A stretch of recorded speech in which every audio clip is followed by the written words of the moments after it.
শুভ সকাল বন্ধুরা। আজ রবিবার, মাংস রান্না করার দিন। চিকেন ছেলে মেয়ের প্রিয় খাবার, তাই আমি এখন মাংস কিভাবে রান্না করব শুধু ম্যারিনেট করাটা দেখাবো। রান্না করব তো পরে, 2 ঘন্টা ম্যারিনেট করে রেখে দেবো, তাই তোমাদের দেখাচ্ছি। দেখো, এই দেখো মাংস ধুয়ে পরিষ্কার করে রেখেছি। এবার আমি এতে কিছুটা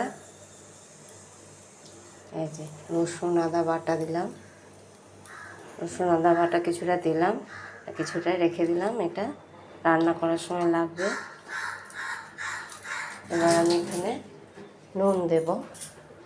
আমি কীভাবে ম্যারিনেট করে রেখে দিই সেটা দেখাবো। আমি নুনটা এখনই দিয়ে দিই মাংসের মধ্যে, মানে পুরো নুনটাই দিয়ে দেবো যতটা লাগে আর কি মাংসে। তোমরা সবাই তোমাদের আন্দাজ মতোই নুন দেবে।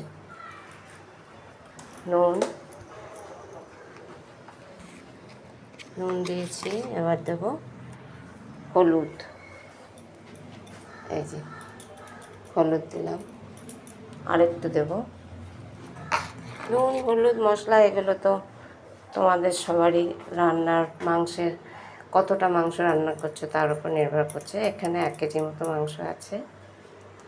নুন হলুদ দিলাম। এবার দই দেব।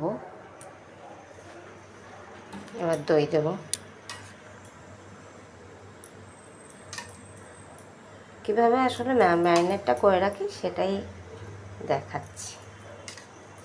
কারণ আমার ছেলে মেয়ে বলে আমার মাংস রান্না নাকি খুব ভালো হয়, তাদের খুব ভালো লাগে।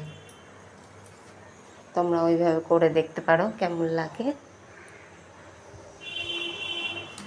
আরেকটু দিই দই দিলাম, রসুন আদা বাটা দিলাম, নুন দিলাম, হলুদ দিলাম। এবার একটু লঙ্কার গুঁড়ো দিই, খুব সামান্য লঙ্কার গুঁড়ো দিই। আমার ঘরে কেউ ঝাল খেতে পারে না, বেশিরভাগই আমি কাশ্মীরি লঙ্কার জন্য ব্যবহার করি। এটা লাল লঙ্কা একটুখানি দিলাম, এই যে একটুখানি দিলাম। এবার একটু কাশ্মীরি লঙ্কা দেবো।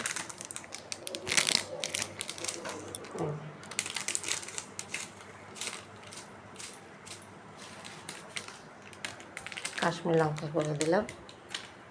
এবার দেবো একটু ধনের গুঁড়ো, এই অল্প একটু। আমি মশলা খুব একটা ব্যবহার করি না, অল্প অল্প ব্যবহার করি। তবে মাংসতে একটু ব্যবহার করতেই হয়, তরকারি পাতিতে আমি আরও কম মশলা দিই, কারণ আমার নিজেরই সহ্য হয় না। এই একটু জিরে গুঁড়ো দিলাম। এবার একটু তেল দেবো, সর্ষের তেল, খুব অল্প।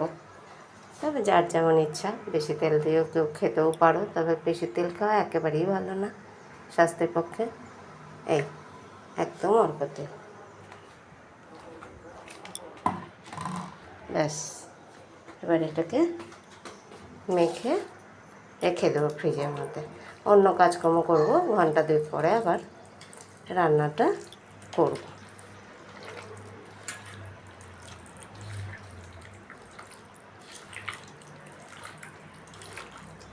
আমি হাত দিয়েই মেখে রাখি, হাত দিয়ে মাখাটা ভালো হয়।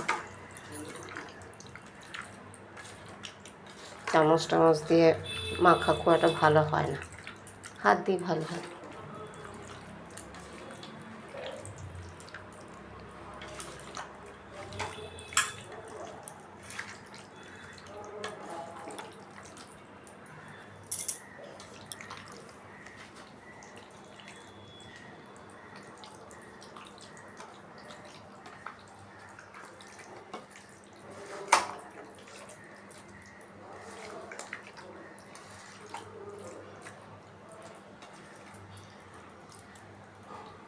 ঠিক আছে, ভালো থেকো সবাই, আর পাশে থেকো। পরে আবার 2 ঘন্টা পরে আমি রান্না করব, তোমাদের পরে ভিডিও আবার রান্না করা দেখাবো।